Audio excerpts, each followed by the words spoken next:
Here we go. It is the Nightcap right here on BearcatJournal.com, brought to you as always by our good friends at Galactic Fried Chicken. Visit www.galacticfriedchicken.com. Download the app for Android, iPhone, everything Galactic. Get down to Dayton, Kentucky. Get yourself some Galactic Fried Chicken. It's been too long for me. Like I tell them to pump it up, save yourself 15% off. I've been so caught up in everything, I haven't had a night to get down to Galactic, and it is killing me that we haven't been down there. Weather should be good enough over the course of the next couple of weeks. Outside patio is still open, so yeah, he put a picture out today of the patio at lunch. It was jam-packed. Everybody out there, yeah, having a good time and enjoying their chicken. I just schedule-wise, man, I still have to try the sandwich. Yeah, it's on my list. It's way up my list. Maybe that's a Friday. A Brendel family. We got to go to Columbus tomorrow, trying to get Kelly in a clinical trial to get this shit back under control. So maybe that's a Friday night Brendel family thing. We'll head down and see Shane at Galactic. Or maybe I'll just go down and pick it up and bring it home. I don't know. Something. But get down there. Like, I'm literally like in withdrawal because I haven't, and I need to get a new bottle of sauce. I'm out. Got to get some sauce. All right. Not a fun show to do today. It's not one you put high on the list of shows you want to have. No. But Luke Fickell in his radio show last night, when we were recording this show, yes, mentioned that Malik Vann, torn pectoral muscle, out for a while, potentially the season. Depends on how he recovers, how it heals, all of that good stuff. He had surgery Monday. And then Will Pauling, MCL, should be back in a couple weeks, but he's going to be out for a little bit. Ryan Montgomery is still limited. Jake Renfro probably out for the season with a meniscus injury. Aaron, this is a team that didn't have a lot of margin for error in terms of the depth chart, simply because, again, you send 9 guys to the NFL. You have the senior class that they had last year. Like 30. They felt great about their roster. But injuries through 2 games are already, and it's crazy because at some key positions, I guess, where those were spots where you were concerned about the depth to begin with. Maybe right, not so much line, not so much receiver, but yeah, but still, like, Trey Tucker was held out for the second part of that Kennesaw State game. It doesn't seem like it's anything major, but like precautionary. Will Pauling is out now, like, as we talked about on the BCJ pod earlier tonight. Now, like, you're wondering which guys from the outside can you maybe move into the slot to buy you some snaps. I'm with you. Tyler Scott's the easiest one to move to the slot. I think Tyler Scott is too, but I love Dave's recommendation. Like, Chris Scott, I think would be great hands. Would be more of a like a Tyler Boyd, a wrinkle, and he's type slot receiver, a hell of a blocker. Who, if you had to move him inside, you could. Right. Great hands, great blocker. Like, I think there's a lot of. I don't want to compare him to Tyler Boyd, but like, I think that's similar to like how the Bengals use Tyler Boyd. Like, they don't throw it to him a ton anymore because they've got T. Higgins and Jamar Chase. But yeah. So it tests you, and you felt pretty good with Renfro at center and Gerhard as his backup. Yes, but now Gerhard is the center. CJ Johnson. Does anybody take a quiz? Anybody know anything about CJ Johnson? Royer spoke highly of CJ Johnson. I know, but CJ Johnson is now essentially, when they brought in a second center against Kennesaw State, it was CJ Johnson. we've mentioned they've had O'Quinn taking some snaps there.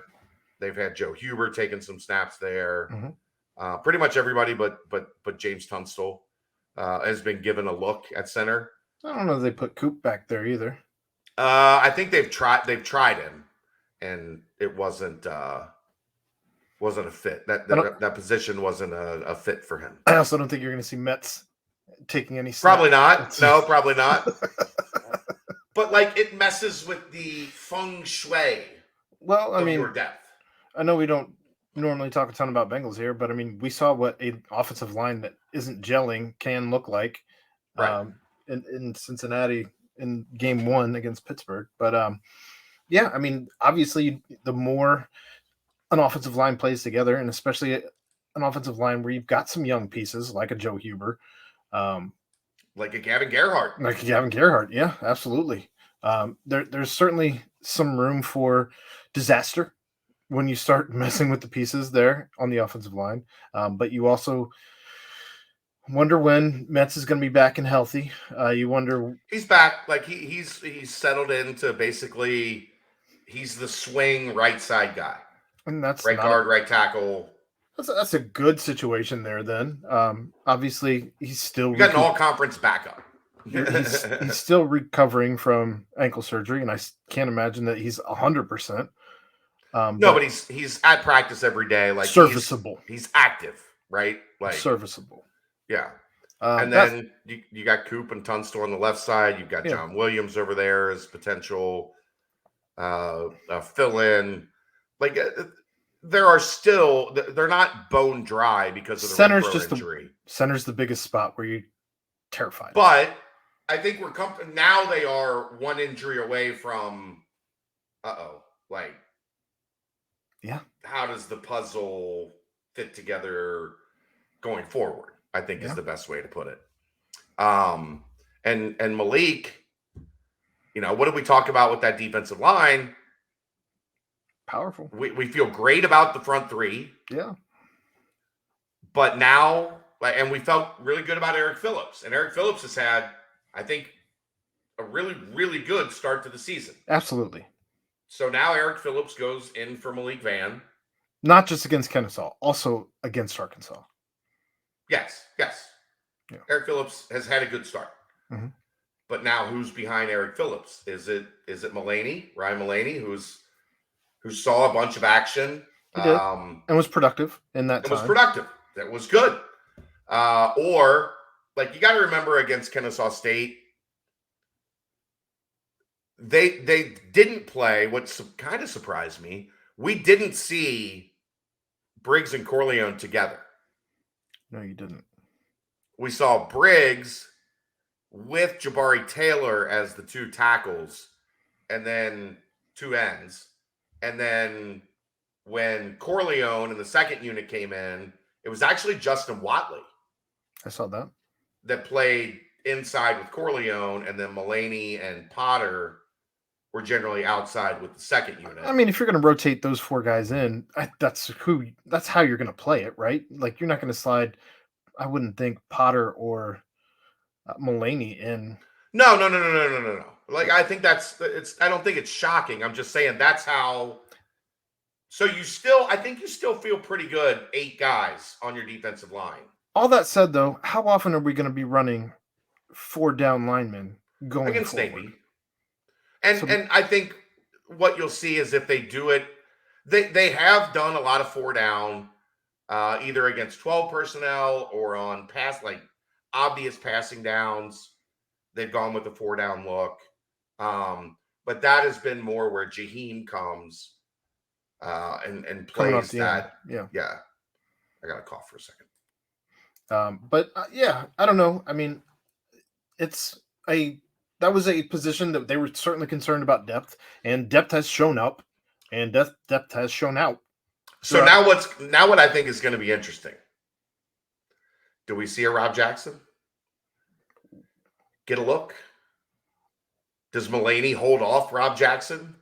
Like, do we see a Jamal Williams? Do we see like something else pop up at one of those end spots? Because that's where they're now without Malik kind of thin? Or do we see Phillips, Taylor, Potter, Watley, Mulaney as a 7-man rotation? That's enough in a 3-man front. Yeah. But can those guys get to the quarterback? Can those guys be effective setting the edge and stopping the run? Like, who's going to step up is really what it comes down to, right? Like, who's going to step up in practice and show, I want this more than anyone else. Right. And then translate it to the field. I'm gutted for Malik, man. I know, that's your boy. I don't think anybody like that's been around here a long time doesn't understand. Like, Malik's a kid I got close to when he was at Fairfield.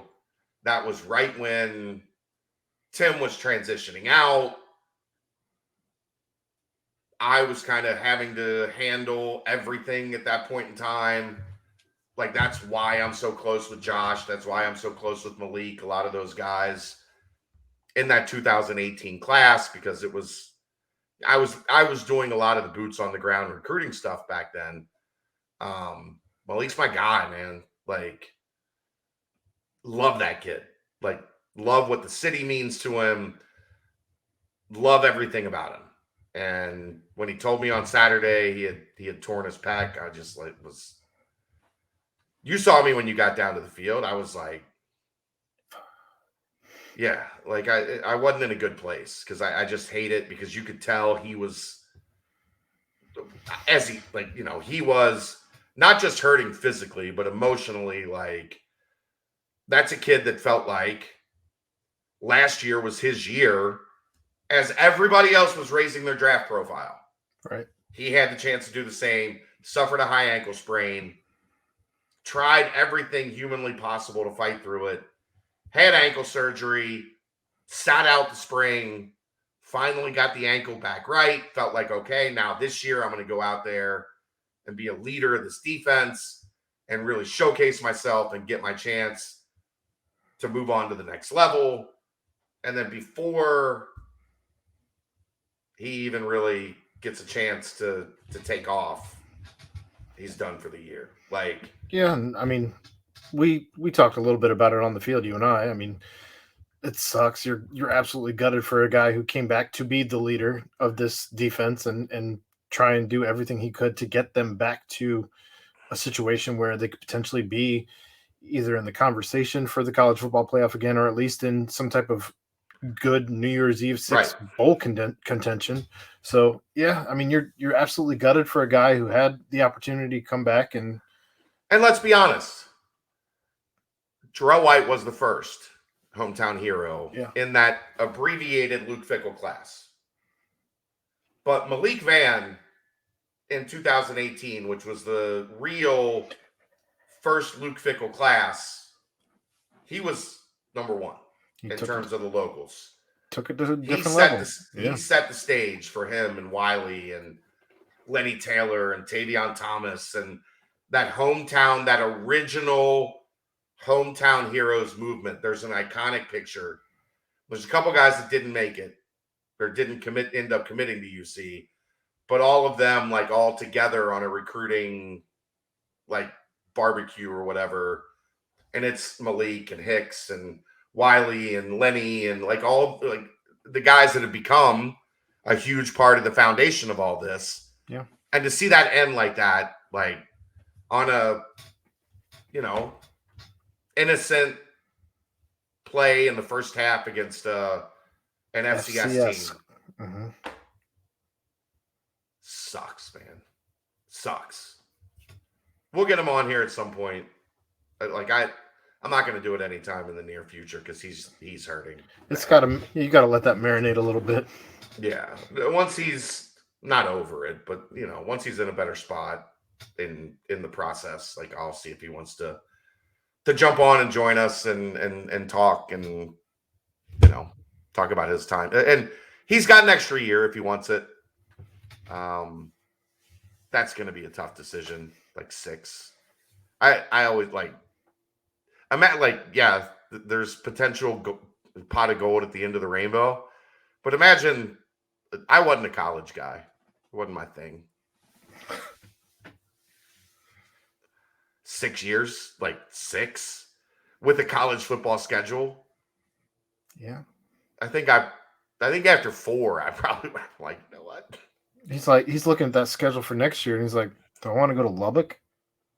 It's hard. It's hard. So the roster is just, we're going to find out how deep this roster really, like how well they've recruited, how deep this roster is, how good long-term this team can be. I think the silver lining is that the roster does now have to continuously be tested.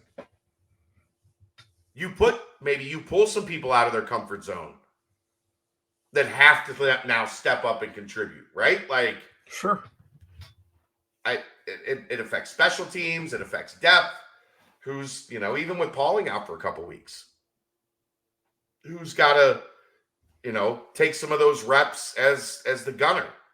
And, this is a gunner heavy situation here at Bearcat Journal. Like, we cover the gunner like nobody else in college sports. I think that's accurate can be. Yeah, we cover the gunner unlike anyone else in Will Pauling was one of the gunners. Now they're going to have to find a different gunner. You know what that is, Aaron? Also hard. It's hard. We didn't talk about, maybe we should have done a show on that. Congrats to Hugs going into the Naismith Basketball Hall of Fame this week. There's still a couple days this week where God knows if the news cycle is a little dry, there might be some time to touch on that. Yeah. You know what it's like to get into the Naismith Basketball Hall of Fame? It's hard. It's not easy, Aaron. It's not easy. Some might say it's hard. It's hard. We'll see you tomorrow night. It's the Nightcap. Brought to you by Galactic Fried Chicken, right here on BearcatJournal.com.